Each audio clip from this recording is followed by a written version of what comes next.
ধরুন আপনি একজন শিল্পী, আপনি যত্ন নিয়ে একটি অসাধারণ চিত্র আঁকলেন আর সেই ছবির মূল্য বোঝার জন্য আপনি এমন কারো কাছে গেলেন যার শিল্প সম্পর্কে কোনো ধারণা নেই।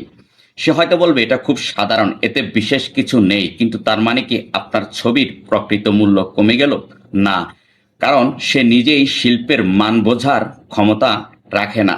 ঠিক একইভাবে আমাদের সমাজে এমন কিছু মানুষ আছেন যাদের নিজস্ব কোনো ব্যক্তিত্ব নাই, তারা চলে অন্যের কথায়, স্রোতের সঙ্গে ভেসে যায়। তাদের কাছে আপনার গুরুত্ব কতটুকু তা ভাবার কোনো প্রয়োজন নেই, বা ভাবাটা একেবারেই বোকামি। আপনি যদি আপনার মূল্য নির্ধারণ করতে চান তাহলে সেই জায়গায় করুন যেখানে আপনার সঠিক মূল্যায়ন হয়। এখন সর্বশেষ কথা হচ্ছে যে আপনার জীবন, আপনার সিদ্ধান্ত, এগুলো নির্ধারণের ক্ষমতা শুধুমাত্র আপনারই থাকা উচিত। অযথা অযোগ্য মানুষের মতামতকে গুরুত্ব দেওয়ার চেয়ে নিজের আত্মসম্মান বজায় রাখাটা বুদ্ধিমানের কাজ। আপনি যদি সঠিক পথে থাকেন তাহলে আপনার নিজের মূল্য নিজেই বুঝতে পারেন। তাহলে আর অন্যের স্বীকৃতি আপনাকে নিয়ন্ত্রণ করতে পারবে না। Thanks for watching.